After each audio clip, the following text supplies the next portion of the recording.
Fridays at noon. I'm Greg Geeson, Manager of Employee Development. Today, we're going to be discussing inclusive excellence. And joining me is Dr. Thomas Walker, Director of Educational Programs and LGBTIQA Services with the University Center for Multicultural Excellence. Welcome, Thomas. Thanks for having me. Easier. All right, so let's talk about inclusive excellence. Sure. All right, so DU has used this framework of inclusive excellence since 2006, right? Right. And most people kind of know the term, at least at some level. Right. So even though we're going to get into it in much more depth, for you, how would you start out by describing what it means? I think we've been using it since 2006, and it's a formal framework developed by a group called the American Association of Colleges and Universities, so AAC&U, and it was brought here by the Chancellor as part of the Diversity Summit then. So almost a decade we've used that, and we were amongst the first universities in the country to really take on that framework as our formal approach to diversity. And there have been hundreds of pages of academic and professional practitioner folks writing about it. But I think the 3 points that I really try to keep in mind, and I try to boil it down for folks, are that the idea that you can't be excellent, and that's one of our 5 values at the university is excellence. You can't be excellent if you are not also inclusive, which is the second of our 5 values at the university. The others, if it's helpful, it's EI, like farmer kind of thing. So it's excellence. I've got them written down. I never remember. It's like the dwarves. I can't remember them all. Excellence, innovation, engagement, integrity, and inclusiveness. So inclusion and excellence are part of the university's core values for a long time. You can't separate those. That if you aren't actively engaging in the diversity you bring and other people bring around you, then you've kind of left something on the table. You've left something out, and so you aren't as successful as you could have been. So that success piece. It's also diversity broadly defined. So I think a lot of people, when they think about diversity, think about things we can see or hear. So what we think of as race, maybe gender, maybe religion, accents, nationality, physical abilities that are obvious, those kinds of things. But it's much more broad. Some folks actually here in the room have heard me make the joke that people wonder why I am the diversity trainer. And it's, as an attractive white man with humility issues, what do I bring to the table of that? But we all bring something to the table as far as that goes. So diversity is broadly defined, not just specific groups or identities. And then lastly, if we've all got a stake in being excellent, that's a presumption we expect, and we all bring something to that inclusion, then it's actually everybody's responsibility as well. So it's not just a particular office or that one day or that one event that we go to, but really transformative is really the word that AAC uses to really try to make this a habit in all aspects of the institution, just like the other 3 values as well. So the continuum for diversity, personality differences, absolutely, or styles, or absolutely. I tend to think about it in terms of kind of 2 big groupings. One is personal identity, so the constellation of things that make us unique as individuals. So our likes and our dislikes, our strengths and our weaknesses, our own unique lived experiences, our particular physical appearance, whatever that might be, that we might share with other people, but the adds up into us uniquely. And we are also part of groups, either those we identify with or others do, whether that's our affiliation, so staff, faculty or student or alum. It could be the categories I already mentioned. It could be our academic areas or professional functional areas as well. So we obviously can't at any one time engage all of those at the kind of the top of the priority or in a conscious way, but we really do want to try to pay attention to all the different ways, the different perspectives we bring and the different strengths we bring. So why inclusive excellence? Like how would that make us better as a university? I think a lot of ways. It's hard work, and I think a lot of people are just like, oh, I've already got enough to do on my plate, those kinds of things. But really, all the research shows in terms of learning or work environments that to bring different perspectives in really helps. It can be challenging because now we're kind of having to work through the differing opinions and perspectives, but ultimately it produces a better product. So work teams will do that in the classroom, those different perspectives. There's the democratic argument that we're in a country that's about treating everybody equally and engaging everybody equally. The business case is that whether it's your colleagues, your workforce, or your markets, you want to be aware of and engaging as many folks as possible. As leaders, we talk about being pioneers here at the university. Again, that excellence. So it's not just adequacy. We're not inadequate. I made the joke once with the vision statement for the university is a great private university dedicated to the public good. And we don't want to be an average private university dedicated to some people's good. Yeah. We really want to engage all Right. that. So kind of there's lots of different angles I think we can take. That Yeah. It's not easier, and we want to be upfront about that. Inclusive excellence isn't easier. It's actually Yeah. more work, but ultimately the payoffs or the product, whatever that might be, the community, the unit, the class, the presentation will ultimately be better Yeah. for it. I kind of look at it from a group dynamic standpoint. Synergy, right? So 1 + 1 = 3. Right. Where if you can bring everybody together, they rise to a level greater than they would on an individual basis. Right. And that's really part of the concept. Definitely, right? yeah. Yeah. All right, so the University of Denver. Yes. If you were to grade the University of Denver, because we are, We're an institute. Yeah, we like that. Yeah. what grade would we get on our on where we're at right now in creating a culture of inclusive excellence? I think kind of on the traditional A through F scale, I'd probably put us at a solid B. I think we are amongst the best in the country, kind of across the board in terms of policy, from a wide variety of identities and functional areas. I think we have long talked with Inclusive Excellence, a good talk in terms of really being inclusive, and we've got some really strong pockets where people are really pushing hard. We definitely have a lot more work to go, and I think the really systemic level, kind of back to that group dynamics, really looking at that at the systemic level is kind of the next frontier for us. Are we really walking the talk in a consistent way across different areas or across different identities? Is it something that we really are putting the resources into across the university, not just certain areas? And so I think we'd get a solid B for effort and production for that, but we've got a ways to go. So how do you where do you start to try and measure kind of where our strengths and our growth areas in creating a culture of inclusive excellence? Like, what would we do next?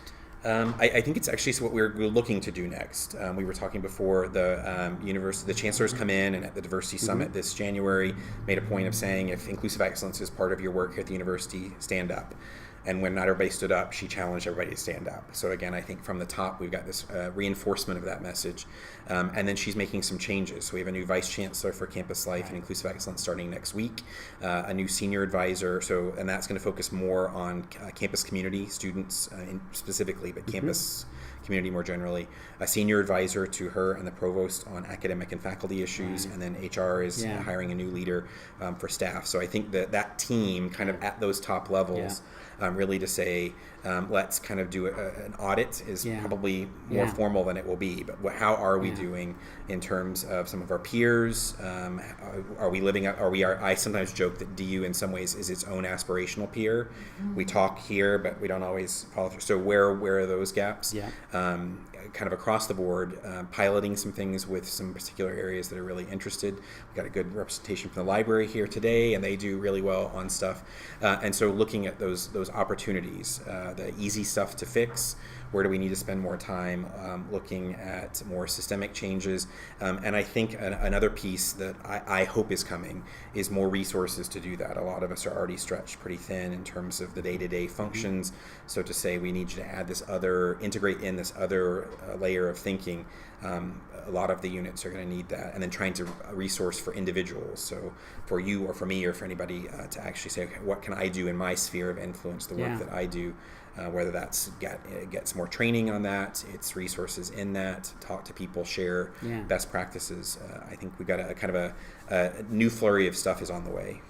So how will we know if we've succeeded and get an A? And does that just mean we kick it up a level and it's ongoing work, or can we rest and go, we did it? Yeah, I think it's definitely the latter. I think it's one of those things I tell people, if you can cite the moment you were inclusively excellent, you aren't really inclusively excellent. That one time, I have that one friend, I went to this one event kind of thing.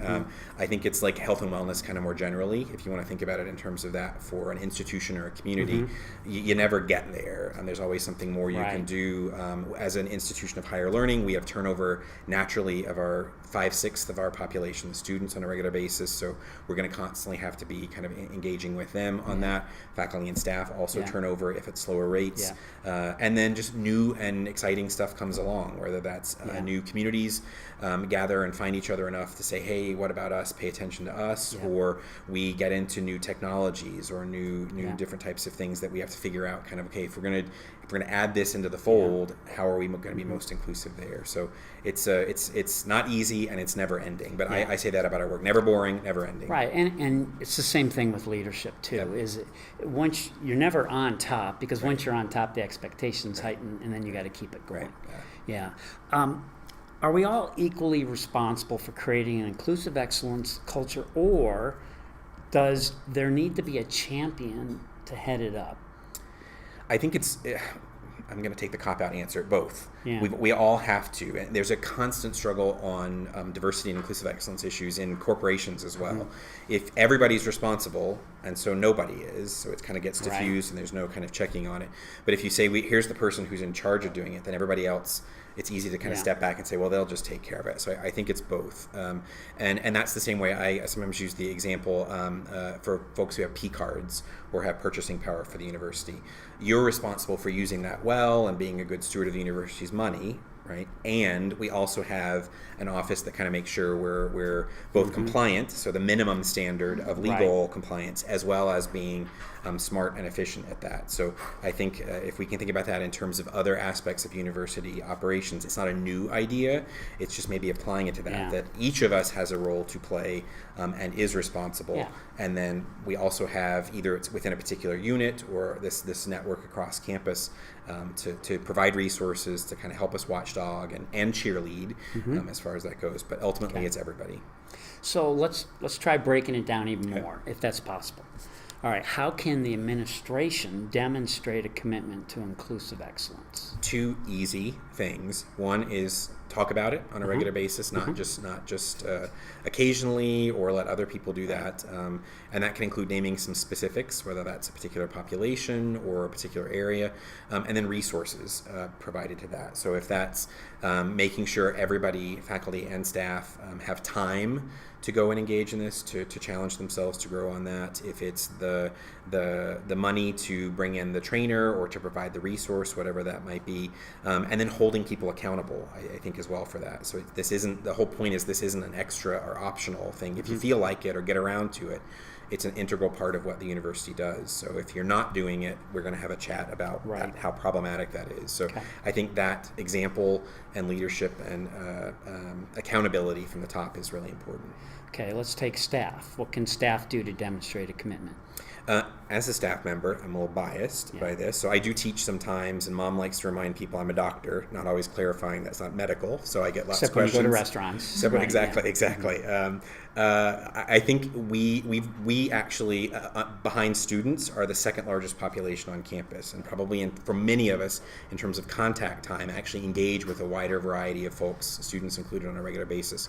So we really, in those individual little moments, really have a lot of opportunity to make some change. And so some examples I will give to people where, and this isn't just for staff, but as an example, is you get people's names correct. Calling somebody by the wrong name or messing up their name is a quick signal that you're not really engaging with them in a real way.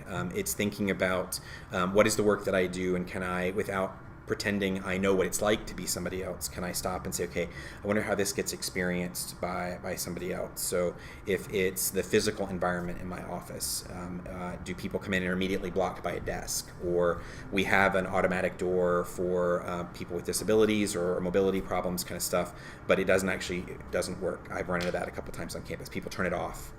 So it's actually useless. So can we kind of keep an eye out for that? Is it, if I'm doing publications or doing the decor in an office, who's represented in those? What are some ways we do that? Or the language we use on forms can be a big piece of that. And so I think for staff, we've got a power kind of in those everyday transactional kind of pieces to really make a big difference for that one person. If you've heard the starfish story, the child finds a bunch of starfish washed up on the beach and it starts throwing them back, and somebody comes along and says, you're never going to save all of them. What possible difference do you think you're going to make? And they say, well, I'm making a difference to that one.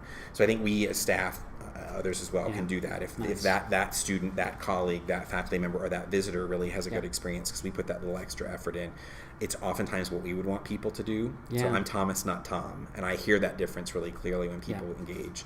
So that's an example of that. Yeah. And I think pushing our bosses and supervisors to say, again, I don't have necessarily the power to make these decisions, but I think it's important we think about these things. I'm going to raise some of those questions or ask for those resources that time off. And again, hopefully that matches with the top down to put the squeeze in a good way. What about faculty?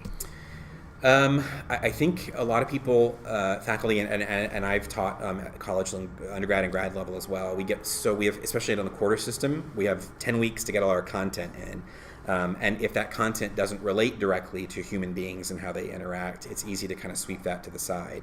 But it's important for us to remember that the classroom dynamics are there. So we want to pay attention to that, getting our students' names right, if that's using the pronouns that people want, acknowledging that. But even in content areas, I know we work with some STEM, so science, technology, engineering, and mathematics faculty, that their content is not about people and human beings per se, but globally they have probably one of the most diverse workforces. So if, as part of your classes and programs, faculty aren't talking about engaging with your lab partner or the colleague you're working through Skype internationally on a project on, we're not serving our students well to send them into that workforce. And so it may not be a content topic, but the workforce topic is definitely part of those. So I think looking for those ways to do that, modeling that for our students, engaging with that. And then again, just kind of the team relations within our departments, other faculty or staff. What are we doing on that? And a lot of our faculty, to their credit, are also engaged beyond the campus. And so I think as we go out into communities, whether that's a corporation or a neighborhood, to really, again, have that diversity and that inclusive excellence in mind in those engagements as well. Okay, students. Students demanding those expectations in classes, so asking those questions of faculty and instructors, and working with staff on campus, voicing their concerns or questions or suggestions. Hey, if you thought about doing this kind of thing, that would be great. A good example that came up recently was office was doing an event, and the meal choices were chicken. It was a salad with a chicken on it, or the salad without chicken on it. Right. So those were your two options. So people got to eat if they got chicken, and people got part of a meal if they couldn't eat or wouldn't eat chicken. And so one of the students proactively working on it said, hey, we could probably throw in a little something different to make sure everybody gets a substantial meal. It's not just a meal for you and sides for you. So that's an example of kind of taking some power, holding each other accountable, I think, in a lot of ways, as the consumer. And we hesitate to use that language, I think, in higher ed, but there's a reality to that as well, to say, I want to be prepared to go out into a workforce prepared to this. So if my academic program or my extracurricular activities aren't engaging with this as an explicit part of it, or I'm not being asked or guided in reflection on what did I learn about how to engage with people, not just about the topic. I think that's a chance for students to not have to be the experts, but to really hold everybody around them and themselves accountable to stop and think about that. What about minority populations? What's their role? I think it's a double-edged sword. I think whether that's racial or ethnic groups, if that's the LGBTIQ community, it could be veterans on campus. That's a group we're seeing more of. And again, a minority could be either numerical, smaller numbers, or less status. They just aren't as influential on that. It could be international students. I think while they can be the experts and kind of in the moment to say, hey, this isn't sitting well or isn't working for us.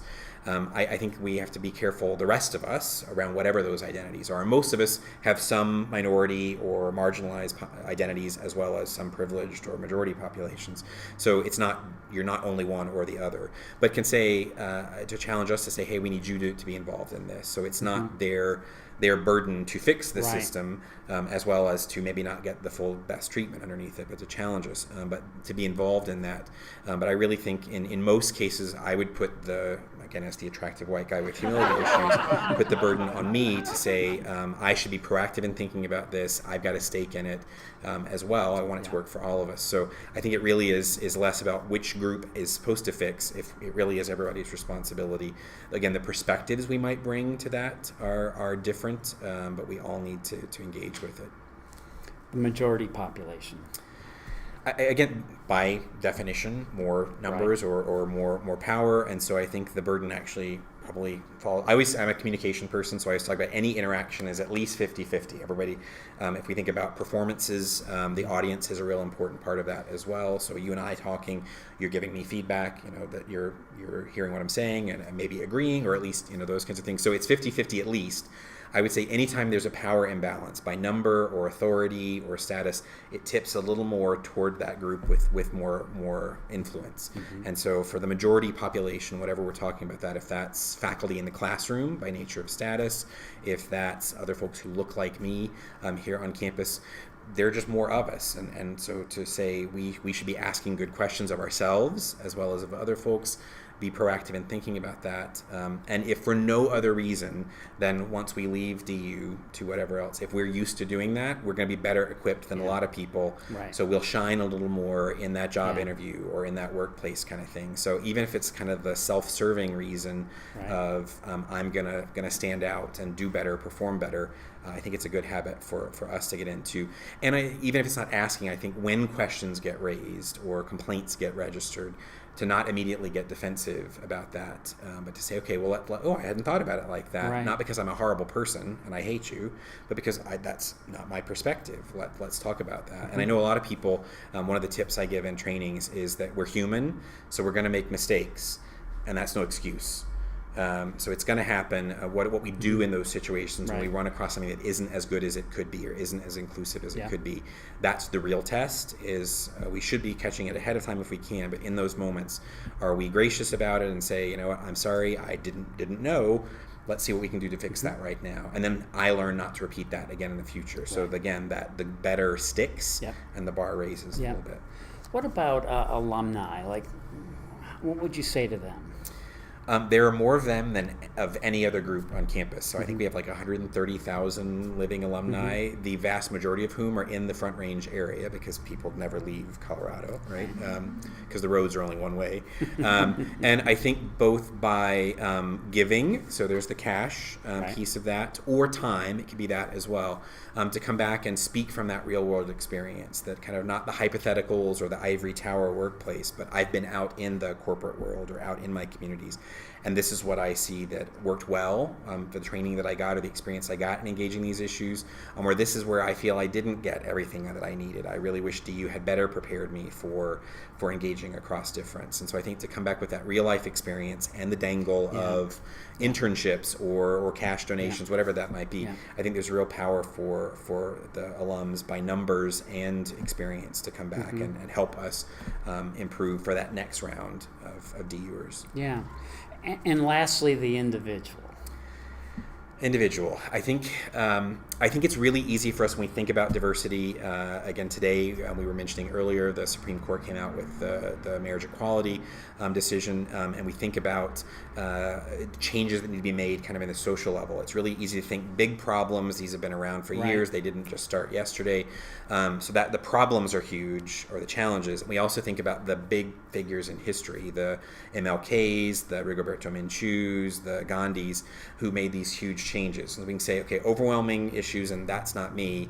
What can I possibly do? And I really think that back to that individual sphere of influence, the little things we do, the micro level stuff really do have those ripple effects. So for the colleague who's really having a bad day, whatever the issue is, for us to give them the smile or the check-in and how they're doing, or to, whatever, that makes a huge difference.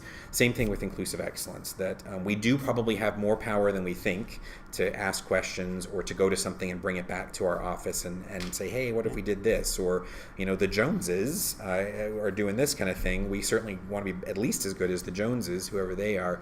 Or that interpersonal interaction again. Just I'm going to take that moment to.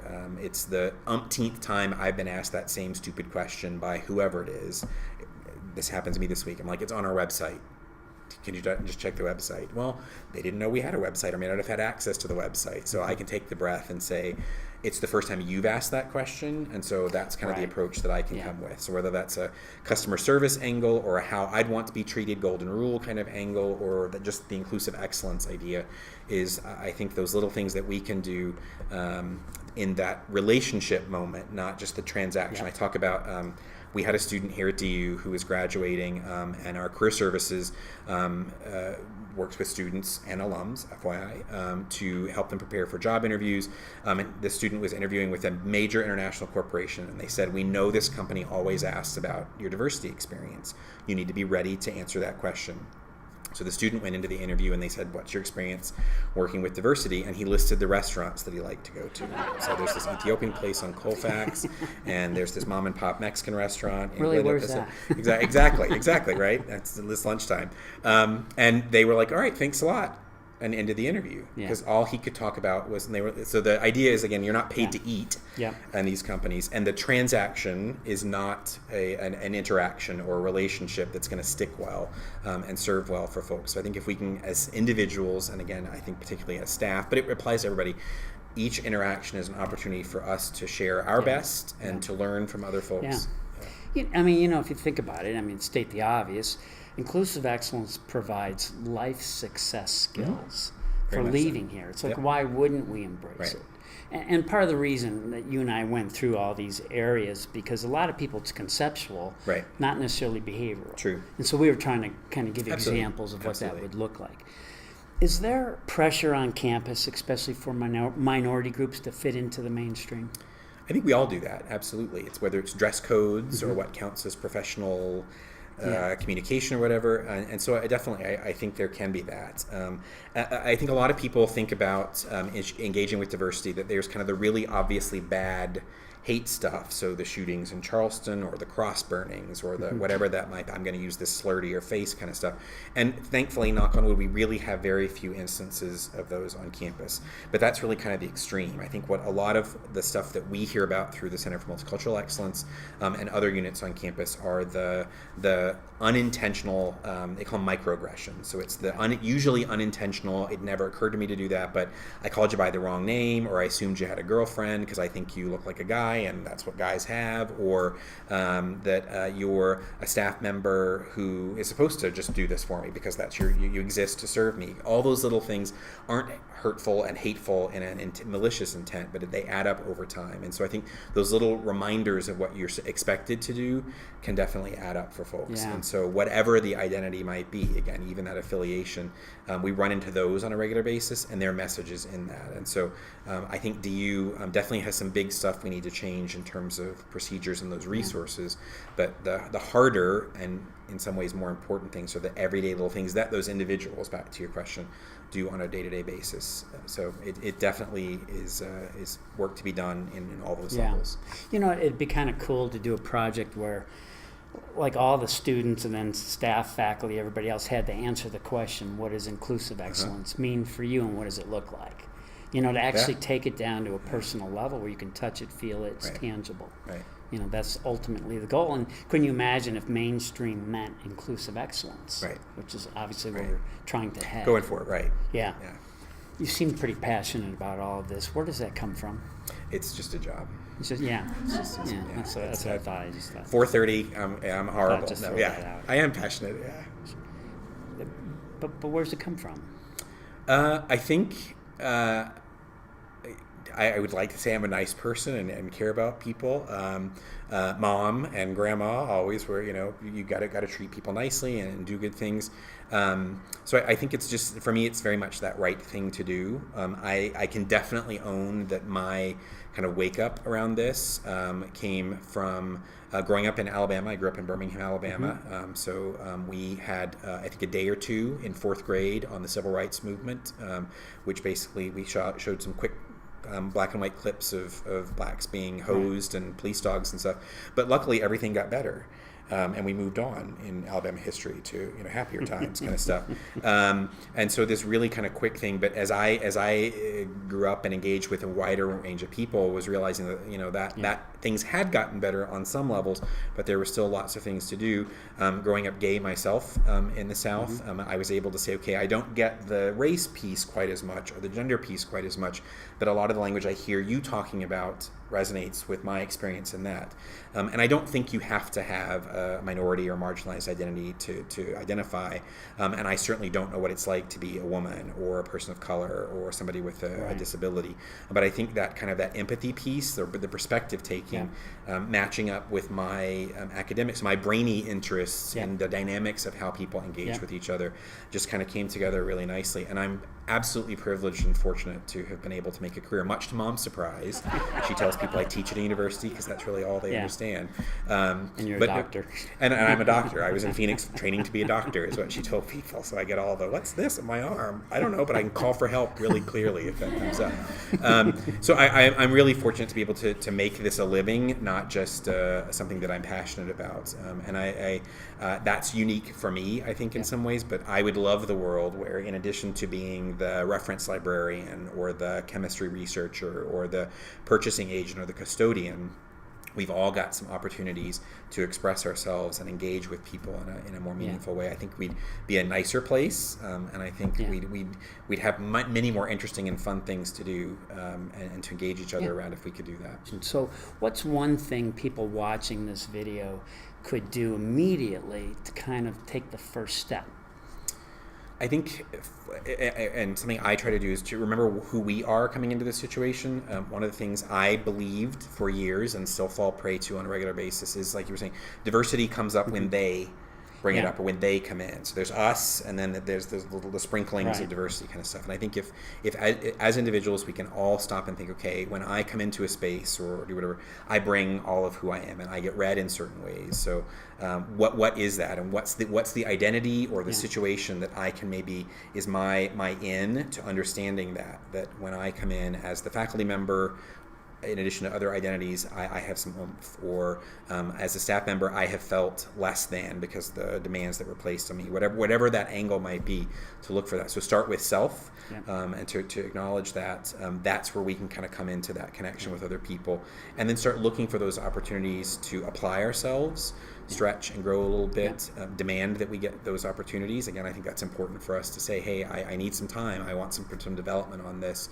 or to share what I know. Let's talk about this at staff meetings or in our classes or our club meetings. So that start with self and kind of move from there is a seems kind of vague and conceptual, but it really is that important kind of, I'm going to acknowledge I've got these sets of identities and experiences, and they're valuable. So I'm going to put those on the table and ask you what you bring as well. And watch this show again. Yes, repeatedly. Yeah. Yes. I joke about it, but when I was trying to research to come up with thought-provoking questions, I could not find anything good. It was more addressed in a broad way, and I wanted to really get down to the grassroots of the topic. Yeah, I think for a lot of people, and some of the trainings I do, we'll talk about this in the kind of the grade scale. So there's F is failing, that's the kind of I'm exclusive, and for a lot of us and institutions, so organizations as well, we've moved from the explicitly excluding and being bad and kind of the stuff we would assign to the not inclusively excellent, and we've only moved to the C average yellow light kind of area from red light, which is the I don't beat you up, so I'm a great person. No, that means you're law abiding and you're not going to get in trouble, but that's not the excellence piece. So the not doing bad is not doing good. And so a lot of stuff out there, when you talk about diversity, even diversity management, has to be handled or managed because it's a problem. We focus on those horrific moments or the really bad things, and responding to them, which is not always the best way to. Reaction isn't the good starting point. Can we be proactive and learn about this? What are we doing on a regular basis or on a personal basis or as a unit to really think about? We haven't had a problem yet, so let's be thankful for that. What can we do to make sure that it's just that it hasn't been brought to our attention or it's not coming down the road? So I think talking to other units on campus, looking through our professional organizations, using some of the resources that are on campus, whether that's the Center for Multicultural Excellence, which is not the unique exclusive holder of this again, but I think we can connect people with folks, give some examples of some of the bad stuff that has happened we can avoid, or some of those proactive best practices we can work on at the individual unit, institutional, community levels. Well, thank you, Thomas, and thank you all for joining us, and we'll see you in 2 weeks. Thank you. Thanks.